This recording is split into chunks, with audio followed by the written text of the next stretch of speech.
पंडित जी शंख तो लाए हैं ना? हाँ, शंख है। दोस्तों आज है हमारे घर में सत्यनारायण की पूजा और श्री सत्यनारायण की पूजा करते हुए किस किस चीज़ का विशेष तौर पे ध्यान रखना चाहिए, ये सारी विधि सारी जानकारी जो है मैं आपसे आज साझा करने वाली हूँ। पहले भी ब्लॉग में मैंने जो है शेयर किया था ब्लॉग, लेकिन कुछ लोगों ने बोला कि पूजा आप हमें बताइए कि किस तरह से श्री सत्यनारायण भगवान का हम पूजा कर सकते हैं। तो मैंने कहा चलो आप लोगों से शेयर कर लेते हैं, आप लोग इतना जानना चाहते हैं तो एक एक चीज़ एक एक डिटेल, क्या क्या सामान चाहिए पूजा के लिए, किस प्रकार से पूजा करानी चाहिए, क्या विधि है, क्या तरीका है, सारी चीज़ें मैं आपसे शेयर करूंगी आज के व्लॉग में। बहुत ही इंटरेस्टिंग व्लॉग होने वाला है, एक एक बात को ध्यान से सुनिएगा। चैनल पर नहीं और सब्सक्राइब नहीं किया है तो जल्दी से कर लीजिए सब्सक्राइब चैनल को, मस्ती क्वीन का जादू चैनल को, और साथ ही बेल नोटिफिकेशन ऑल पे दोस्तों जरूर प्रेस कीजिए। सो गाइस, सारी चीज़ें बताने से पहले मैं आपको ये चीज़ क्लियर कर दूं कि पंडित जी ने स्पेशल जो लिस्ट हमें बताई थी ना सामान की पूजा कराने के लिए और हवन कराने के लिए, वो सारी चीज़ें जो है मैं आपको दिखाने वाली हूँ, बकायदा पंडित जी के हाथ से लिखा हुआ वो पूरा पर्चा मैं आपको दिखाने वाली हूँ आज के व्लॉग में। तो आपके लिए बहुत ही ईजी रहेगा पूजा की सामग्री मंगाने में। दोस्तों, श्री सत्यनारायण पूजा जो होती है कार्तिक पूर्णिमा के दिन सत्यनारायण भगवान का व्रत रखने का विधान है और व्रत रखने के बाद ही पूजा होती है। इस व्रत से लोगों को भगवान विष्णु जी का, जो कि सृष्टि के रचयिता हैं, उनका आशीर्वाद मिलता है और सभी प्रकार की समस्याओं से मुक्ति मिलती है। साथ ही लोगों को मनचाही मनोकामनाएं भी पूरी होने की आशीर्वाद भी जो है आज के दिन मिलता है। साथ ही कहा जाता है कि इस दिन चंद्रमा की किरणें जो होती है सीधे तौर पे पृथ्वी पर पड़ती हैं, जो बेहद शुभ माना जाता है। अच्छा, आप व्रत कैसे रख सकते हैं? मैंने जो रखा था मैं अपना तरीका बताती हूँ आपको।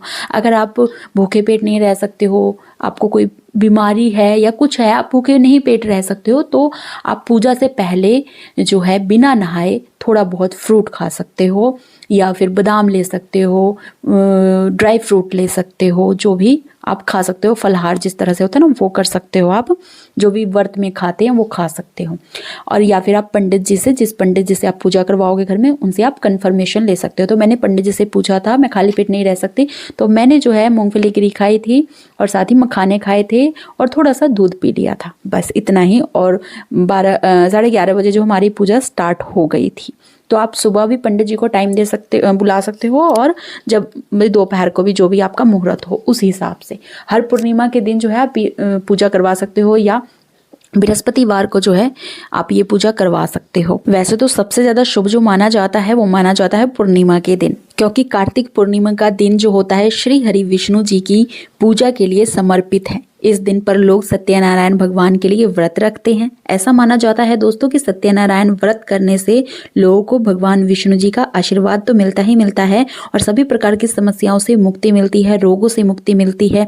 साथ ही लोग जो भी अपने मन में इच्छाएं मांगते हैं प्रभु जी से, वो पूरी होती है। अच्छा, सुबह से लेकर पूजा और व्रत तक आपको क्या क्या करना चाहिए वो मैं आपको बता देती हूँ। जो व्रती होती हैं, जो पूजा पे बैठेंगी, उनको जो है सबसे पहले सुबह उठकर स्वच्छ पानी से नहाना चाहिए। आप जिस पानी में नहा रहे हो ना उसमें थोड़ा सा गंगा जल डाल सकते हो। मम्मी ने मेरे को ऐसे ही बोला था तो मैंने गंगा जल डाल के नहाई थी। अपने घर और मंदिर को अच्छे से साफ कर लेना चाहिए आपको नहाने से पहले, या एक दिन पहले, पूजा से एक दिन पहले। उसके बाद जो है भगवान सूर्य देव को अर्घ देना चाहिए, जल देना चाहिए, उनके मंत्रों का जाप करना चाहिए। ओम सूर्याय नमः आप ये कह के मंत्र उच्चारण करके जो है सूर्य देवता को जल दे सकते हैं। अब पूजा करने से पहले जो ये चौकी होती है उसको किस प्रकार से डेकोरेट किया जाता है, सजाया जाता है, तो आप देख ही सकते हो वीडियो के अंदर, जो कि मम्मी ने बनाया है। बहुत ही प्यारा, हर साल मम्मी इसी तरह से बनाती है। कभी बड़े वाला बन जाता है केले का पत्ता, कभी बड़े वाला मिल जाता है, तो कभी छोटे। गांव में तो बहुत ही ईजिली मिल जाते हैं, लेकिन शहरों में केले के पत्ते मिलने आसान नहीं होते हैं। तो मेरा भांजा ले आया था किसी न किसी तरह से। तो एक लकड़ी की जो होती है चौकी लेनी होती है, उस पर पीला कपड़ा बिछाना होता है और भगवान सत्यनारायण जी की प्रतिमा वहां पे स्थापित करनी होती है, जो पंडित जी करवाते हैं आकर पूजा के वक्त। और केले के पत्ते भी जिस प्रकार से लगे हैं उस प्रकार से लगाने होते हैं, जो कि आप देख रहे हो वीडियो के अंदर। उसके बाद पंडित जी ने जो स्थापित करवाने के बाद जो है पंडित जी ने गंगा जल और पंचामृत से जो है अभिषेक कराया था। विष्णु भगवान जी को और माँ लक्ष्मी को। उसके बाद हल्दी और चंदन का तिलक जो है लगाया गया था प्रतिमा को। पीले फूलों की माला अर्पित की गई थी। देसी घी का दिया भगवान सत्यनारायण जी की प्रतिमा के सामने जलाए गए थे, जो कि मैंने खुद जलाया था पंडित जी के कहने पर। और भी बहुत सारी चीजें जो थी पंडित जी ने की थी। और आपको जो है पंडित जी को बुलाना ही होगा, क्योंकि आप सारी चीजें खुद से नहीं कर पाओगे, कुछ ना कुछ आपका रह ही जाएगा। तो आप पंडित जी को बुलवा कर पूजा करवाओगे तो बहुत अच्छा रहेगा। और ज़्यादा खर्चा नहीं लगता है, बहुत ही कम खर्चे में। हमारा तो 2,500 से 3,000 के खर्चे में जो सिर्फ पूजा हुआ था। बाकी दक्षिणा वगैरह जो भी आपकी श्रद्धा हो उस हिसाब से आप दे सकते हो, क्योंकि दक्षिणा के लिए मम्मी ने मना किया था बताने से, क्योंकि नहीं बताया जाता है पंडित जी को कितनी दक्षिणा दी जाती है। पूजा का अलग दक्षिणा होता है, फिर भोजन कराते हैं उसका अलग दक्षिणा होता है, और उसके बाद भी एक और होता है, मुझे याद नहीं है। तो मम्मी ने 3 दक्षिणा के तौर पे जो मेरे हाथ में रखे थे और मेरे हाथ से दिलवाए थे। बाकी कपड़ा वगैरह, अन्न वगैरह, वो सब जो भी आपकी जितनी श्रद्धा हो ना, आप उस हिसाब से कर सकते हो। कहते हैं ना, भगवान भाव के भूखे होते हैं, पैसों के नहीं, है ना। तो जिस हिसाब से आपकी श्रद्धा उस हिसाब से आप पूजा करवा सकते हो। उसके बाद दोस्तों, दिया जलाने के बाद जो है सत्यनारायण भगवान की कथा जो है पढ़कर सुनाया था पंडित जी ने, और ध्यान से सुनना चाहिए होता है कथा जो होती है। और भगवान सत्यनारायण की उसके बाद आरती हुई थी। उसके बाद हवन करवाया था हमने। हवन करवाना या ना करवाना आपकी इच्छा होती है, तो हमने करवाया था। भोग प्रसाद जो होता है, जो प्रसाद होते हैं, खासतौर पे चूरमा और केला का प्रसाद होता है, सबसे ज़्यादा ये प्रसाद का वितरण होता है। तो वो सब में बांट देना चाहिए और खुद भी लेना चाहिए ध्यान से। प्रसाद नहीं भूलना चाहिए।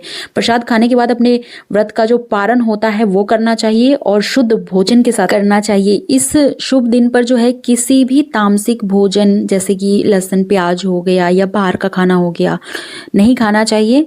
अच्छा नहीं माना जाता है। आप कंट्रोल कर सकते हो तो कर लेना। सो दोस्तों, आपकी कोई भी मनोकामना है ना, तो आप मनोकामना अपने मन में रख सकते हो। आपकी जब मनोकामना पूरी हो जाए तो आप याद से ना पूजा जरूर करवाएं, और आपकी मनोकामना जरूर जो है, कान्हा जी, विष्णु जी सब एक ही हैं, तो नारायण भगवान जो हैं आपकी मनोकामना पूरी करेंगे।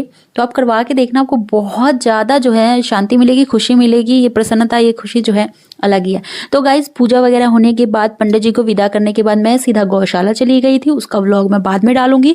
गौशाला जाकर जो है मैंने गौ माता की सेवा की वहाँ पे, और हमेशा मैं जाती रहती हूँ, व्लॉग डलती रहती हैं गौशाला की। तो बहुत जल्द गौशाला की भी व्लॉग डलेंगी, अभी एडिट हुई नहीं है।